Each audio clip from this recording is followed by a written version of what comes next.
Рассмотрим лабораторную работу номер 4. Работа называется так: проекционный чертеж.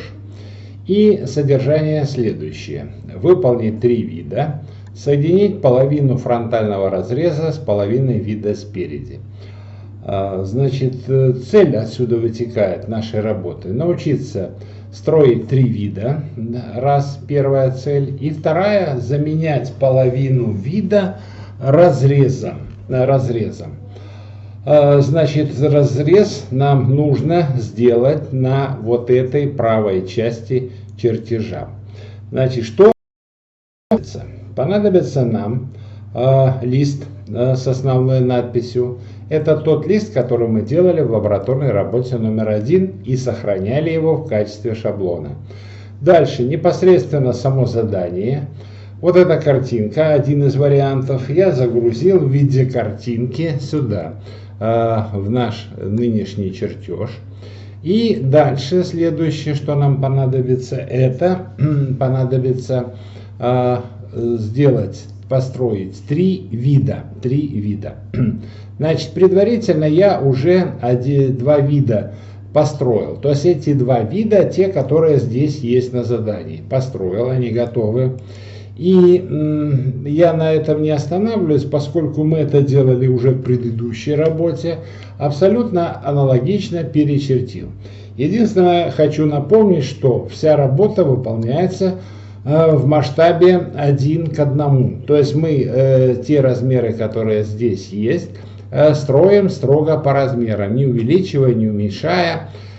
Строим вне пределов чертежа, а затем, если понадобится, применим масштаб для того, чтобы поместить полученный результат в чертеж.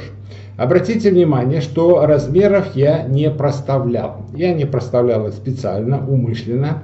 Допустим, нам придется применять масштаб, тогда что? Придется нам выбирать, создавать новый тип размеров, те, которые будут уменьшать или увеличивать готовые размеры. Если бы тут были бы какие-то значки, то тоже это бы повлияло. Ну, поэтому я, соответственно, никаких здесь размеров не ставил. И удобнее это будет сделать непосредственно уже в самом чертеже, когда мы его будем заканчивать. Теперь приступим к построению вида 3-го. То есть этот вид у нас спереди, этот вид у нас сверху. И еще нам надо построить вот здесь вид слева. Можно, конечно, размышлять.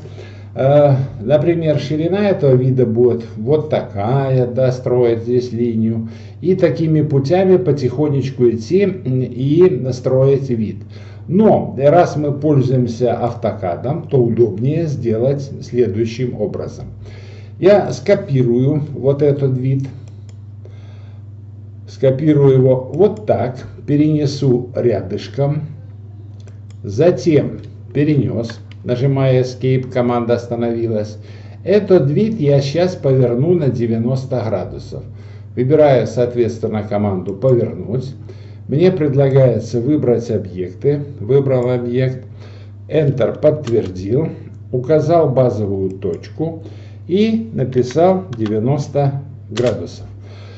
Вот мой объект повернулся. Ну, он, видите, чуть-чуть залезает сюда за основание вида спереди, поэтому я его еще вдобавок перенесу. Перенести и перенесу его вот так вот вниз. Расстояние, на которое перенесу, абсолютно произвольное. Значит, этот вид я поместил здесь временно. Он мне нужен для построения. Значит, построение я буду выполнять при помощи слоя построения. Слои мы тоже создавали в лабораторной работе номер 1. И будем делать следующее. Выбираю рисование. Выбираю здесь прямая бесконечная линия. Раскрываю список и выбираю горизонтальное, подтверждаю Enter. И у меня получается бесконечная горизонтальная линия. Отмечаю все линии горизонтальные, которые мне будут необходимы на виде слева. Ну вот это у меня все. Вот эти линии. Больше не нужно. Точно так же, выбираю опять прямая, опять же раскрываю список, выбираю вертикальное, подтверждаю и выбираю все вертикальные линии, которые мне здесь могут понадобиться. Ну вот, давайте здесь посмотрим, совпадает, да? Совпадает, так, осевая линия, вот этот угол, отверстие, опять отверстие, угол, здесь, здесь, ну и последнее здесь. Escape, заканчиваю команду. Вот я получил такую сеточку. Теперь я включаю слой основной, беру отрезок и буду строить и размышлять. Значит, строим основание. Вот видите, то, что я сделал перед этим, мне удобно. Для чего? Для того, чтобы было бы проще строить. И не думать, не измерять здесь. Так получается гораздо проще. Вот это здесь нижняя часть. Дальше смотрим, что. Дальше мы видим вот эту призму, да, которая стоит сверху. Ну, эту призму, вот она, видите, вот она линия. Идет вот до этой линии горизонтальной. Здесь вот так же до этой и обратно. Дальше смотрим, вот эта цилиндрическая часть. Где она? Она, видите, совпадает, да, с призмой. Значит, она идет так, так и так. Что мы еще видим здесь на самом виде? Больше ничего. Больше ничего. Теперь давайте сразу построим ось, чтобы ее не забыть. И построим вот так и вот так. Эту ось построим. Ну, посмотрите, вот здесь осевая линия такая, а вот здесь она другая. Здесь эту линию я масштабировал. Как ее масштабировать? Вот я выбираю здесь свойства. И там, где масштаб, ставлю 0.5. И она тогда будет иметь размеры штрихов такие же, как вот здесь. Так и здесь. Если нам надо много линий, выбрать все линии, то можно выбрать так. Правой клавишей выбрать подобные и потом точно так же масштабировать. Так, готово. Еще раз проверим, что мы здесь будем видеть. Вот это основание, вот основание, дальше призму четырехугольную и цилиндр, который сверху. Все есть. Теперь переходим к штриховым линиям. Штриховая линия и дальше думаем, что мы будем видеть. Мы будем видеть вот это отверстие, которое идет до этой линии. Это отверстие, вот оно, да, ну и мы тут его с этой стороны не обозначили. Оно идет доверху, и сразу я обрежу лишнее, да, чтобы у нас потом эта линия, мы не забыли, что она у нас лишняя. Это вот это и это, да, убрали. Одна часть. Дальше смотрим, это же отверстие, вот оно, да. Вот она должна идти отсюда и доверху. Так, не доверху, да, она должна идти. Она должна идти вот до этой линии. А вот эта широкая часть вот здесь должна быть. Вот здесь и здесь. То есть внизу там есть цилиндрическая выемка. Поэтому вот эти нижние кусочки мы и удалим. Вот так удалили. Все. Так, это одно отверстие, вот это центральное мы сделали. Теперь остались вот эти отверстия, которые здесь. Это отверстие идет у нас сверху донизу. Вот одна сторона и вторая сторона. Вот так. Есть. Они совпадают. И что у нас еще осталось? Осталось вот это ребро. Да? Это ребро у нас идет вот здесь. Оно, видите, проходит. Вот с этой точки от поверхности и идет до вот этой точки. Все. Дальше ребро идет от поверхности, то есть отсюда, и вот тут, где заканчивается четырехгранная призма. Так, ну здесь немножко линии вот эти нам мешают. Мы что-то могли пропустить. Давайте посмотрим, проверим. Значит, у нас есть центральная вот эта выемка большая, вот она есть. И дальше есть у нас внутри отверстие, которое заканчивается вот на этой выемке. Вот оно и есть. Вот эти две линии изображают у нас вот эти отверстия. И вот это будет у нас не что иное, как, тоже ребро. Так, теперь, давайте лишнее мы уберем. Значит, и сначала обрежем вот здесь, вот это, оно у нас, мы его отдельно проводили, то его обрезать и не надо. Так, дальше, что мы тут еще? Ну, теперь удалим вот эту часть, которую мы ставили. Вот все не нужно. А теперь разумно будет что? Перенести вот этот вид немножечко влево. Вот так. И посмотрите, вот сразу посмотрим, давайте на штриховую линию. Выберем подобное. И опять выберем эту линию, свойства. И масштаб поставим 0.5. Немножко здесь за большой такой у нас штришок получается. Вот так окончательно получилось. Все. Теперь еще раз проверяем. Вот здесь это у нас отверстие внутреннее в цилиндре до верха цилиндра, Так, а что тут у нас еще за линия идет? Вот это, давайте посмотрим. Это вот наше идет отверстие в призме. Оно не идет до самого верха, поэтому что вот тут вот эти кусочки надо убрать. Вот теперь все. На виде слева нам ничего необходимо разрезать, ничего делать. Теперь сделаем здесь разрез. Ну и давайте сначала подумаем, когда такой разрез делается. Такой разрез делается в том случае, когда у нас деталь является симметричной. И тем самым, применяя разрез, мы сокращаем количество видов. Естественно, если мы сделаем здесь разрез, точно такой же, здесь конструкция детали точно такая же будет и с левой стороны. Теперь давайте подумаем следующее. Значит, для чего здесь есть пунктирные линии?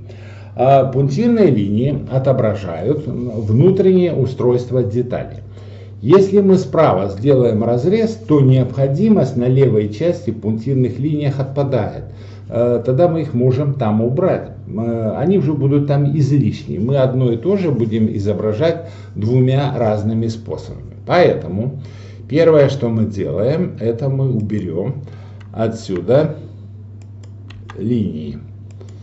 Вот эти. Ну и здесь обрежем вот так. От этой до этой точки. Вот это уберем. Все, здесь ничего не должно быть, кроме как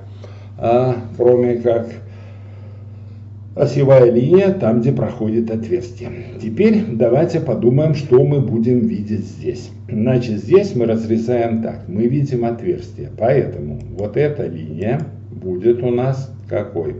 Основной. Однозначно. Дальше, вот эти линии, где проходит отверстие, тоже будут у нас основными. Преобразуем их в основные. Преобразовали. Так, теперь дальше подумаем. Вот что здесь. Здесь у нас идет, мы видим отверстие. Поэтому этот кусочек линии нам будет не нужен. То есть вот, я имею в виду отсюда и до конца. Ну, кусочек остался, то мы его подтянем. Вот сюда, до этого так. И что мы сделали? Мы ошиблись. Да, мы удалили, да не там, где нужно. Здесь отверстие как раз должно быть. То есть эта линия, почему тут должна быть? Это один цилиндр пересекается с другим. Вот здесь не должно быть линии. Вот тут. Вот когда приближаешь, можно допустить что? Ошибку. Так, мы теперь эту выделим и подвинем. Так, теперь смотрите, да, тут нужно у нас еще? Нет, не нужно. Здесь тоже будет у нас вот так. Смотрите, что тут я еще оставил. Я здесь оставил вот это место, где находится ребро. По логике вещей бы нам казалось, что надо, вот мы здесь разрезаем, и здесь сплошной материал. То есть его бы тоже нужно было бы заштриховать. Но нюанс здесь в том, что есть правило, которое говорит нам о том, что такие вещи, как, например, ребра в разрезе не штрихуются. В чем тут смысл? Почему? Представьте, мы вот это все убрали и заштриховали полностью весь этот участок.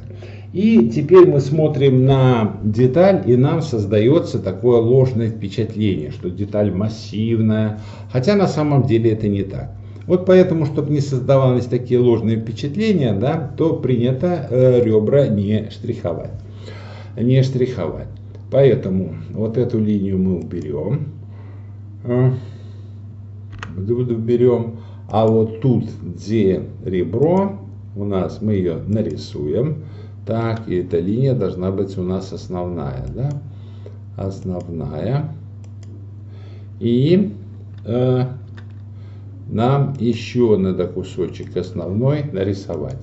Этот кусочек будет вот здесь. Нарисовали. Так, теперь еще раз проверим. Мы здесь разрезаем два отверстия, ребро. Здесь вот это призма, потом отверстие сквозное, ребро. Все хорошо. Теперь осталось заштриховать. Значит, для этого включаем слой тонкий и выбираем штриховку.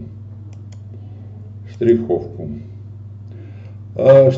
мы выбираем вот такую. ANS131. Так штрихуется металл. Ну, сначала посмотрим, что здесь у нас получается. Вот и вот. Собственно говоря, это нас устраивает. Обращаю внимание, что линия должна быть тонкая. Вот, в принципе, и все. Да, готово у нас. Осталось нам что сделать? Это перенести и разместить на листе. Ну, давайте, чтобы оно хорошо размещалось, я отключу сейчас орто, чтобы удобно было размещать. И помещу его, вот так, чтобы оно было у нас красиво располагалось на чертеже. Теперь осталось нам, что сделать, поставить необходимые размеры. Для этого слой должен быть включен тонкий, размер мы берем линейный, у нас везде подходит. И еще нам понадобятся диаметры диаметры, радиусы не нужны. Значит, мы можем в качестве подсказки воспользоваться вот этим, что у нас здесь есть, чертежом задания. Значит, при этом не забываем, что на виде, вот у нас новый вид появился, должен быть хотя бы один размер. Я предлагаю, что вот этот размер 70, мы его вынесем, поставим вот сюда, на третьем виде. Вот так. И вот у нас готовый есть. А дальше все поставим так, как здесь есть. Значит, чтобы ничего не пропустить и не допустить ошибку. Значит, глубина выемки. Вот давайте посмотрим. У нас же здесь немножко стало по-другому. Мы этот размер глубины выемки можем поставить его вот здесь. Вот так. Так. Правильно надо щелкнуть. Сначала конец. И вынесем его, даже можно вот сюда. Так будет удобнее всего. Чтобы не тащить выносную линию насквозь. Дальше, с правой стороны поставим еще размер. Вот здесь у нас 24 размер. Вот этот. Так. Вот его вынесем. Дальше, следующий размер, это вот этот. Тоже его возьмем здесь. И вынесем. Так, дальше. Все, здесь, видите, мы все размеры использовали. Теперь здесь поставим размер между вот этими точками. это размер 1. Ну, видите, тут он немножко нехорошо, да, в том плане, что сразу давайте поправим. Уберем кусочек вот здесь, вот этой линии осевой. Вот так. Ну, чтобы она не пересекала размерную линию здесь. Дальше, какой размер поставим? Значит, вот здесь поставим размер вот этой призмочки, да, 40 на 40. Так, ну его поставим здесь, вот так, и с левой стороны, вот здесь. Можно было сделать и по-другому. Давайте посмотрим, есть ли у нас такая возможность. Ну, для этого, что мы выбрали вот здесь.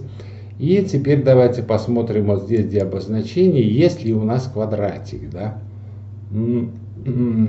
Ну, здесь квадратика нет, можно поискать квадратик вот здесь.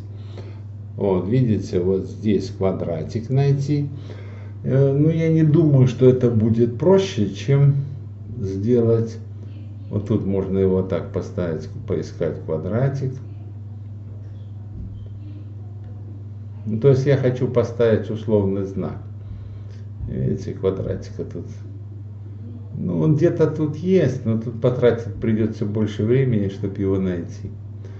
Вот, ну, можно таким вот образом, например, искать, что-то выбрать его, копировать и закрыть, да, и потом сюда вставить.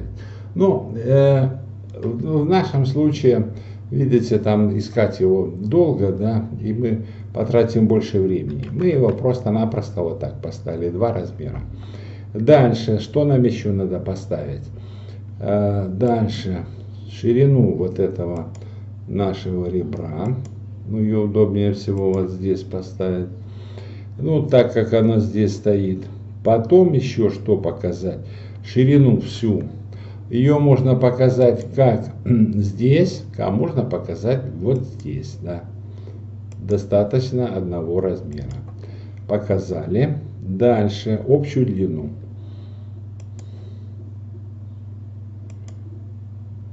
Показали.